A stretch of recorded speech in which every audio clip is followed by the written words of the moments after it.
So I finished this book last week and it's called Winning by a guy called Tim Grover. So I'm a big basketball fan. I'm actually a basketball kind of coach as well, but it's kind of my thing. So basically Tim actually is like a physical trainer, but he worked with Michael Jordan, Kobe Bryant, Dwayne Wade, quite a few of the really big names in sports. And his two books, which I've now both read, one was called Relentless, and this one about winning. And basically it's all about mindset and different things. But actually there was one particular concept in this that I actually thought I'm going to talk about that on the live stream. The 4 rings of winning. And I actually just thought it was a really interesting concept just to kind of get through and almost talk about. So essentially what you have, So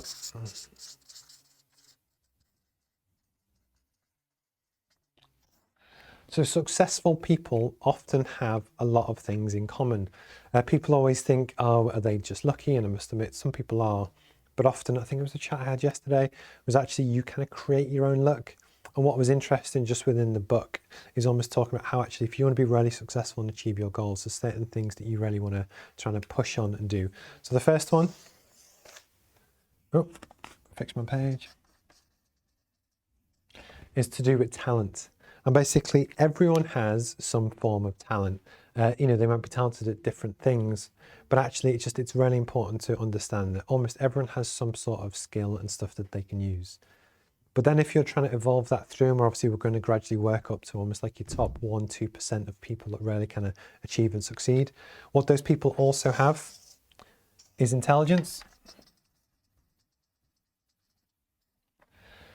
And it's funny that, yes, your ability to solve problems and figure things out and actually just figure out, wherever you are and what to do next is really important.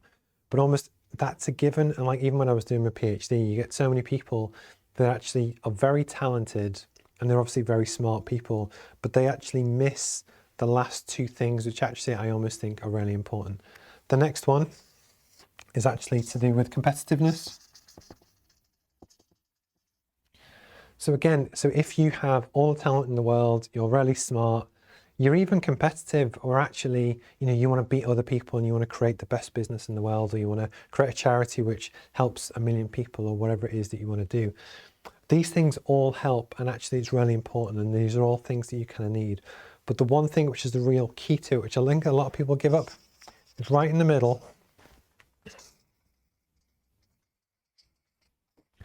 Is also resilience. So even the best people in the world who are extremely talented, they're intelligent, they're competitive, and they always try and win the best, be the best and that kind of thing. But it's that resilience that is really often the real kind of key driver between real, genuine winners and people that go on to be successful. And that's true in sports or business or whichever. But it was that kind of thing that often you see people with these two, and they are smart people, but actually they don't necessarily have the desire to win or outcompete other people. And actually, if you're competitive and you have people in mind that you want to beat, I guess, it almost gives you that extra drive. But then when things go wrong, which they will, has to me, has to everyone, it's the resilience to almost get yourself back up again is super important. We have the Olympics, which I believe kick off today. I think the opening ceremony might be tomorrow. But I remember, what was it, a few years ago, Tom Daley, who's a very famous Olympic diver here in the UK, he'd obviously trained for years. He had the skill, he had everything he needed. But for whatever reason, he just had a bad day, a bad dive, and was out the medals. The desire, and when you have setbacks, to actually keep going, and actually, it's the resilience is often the real difference between winners and losers. And actually it was both true with Tim Grover's book, but actually you could also argue it's true with Kiko's book as well. So for instance, if you're diagnosed with different types of brain tumours, and that's a major setback, she had to obviously go to hospital and went through a traumatic thing. She could have given up on that point, but she didn't. She had a mission. She really knew what she wanted to do. Very physically talented lady as well. The fact that, she's one of the best rowers in the world. But actually it was just a really fantastic book that I'm doing. But it was just the point of where a lot of people, especially in business, they have tough times. We all do. But it's the resilience to basically keep getting back up again is really, I think, what makes the difference between people being successful or not.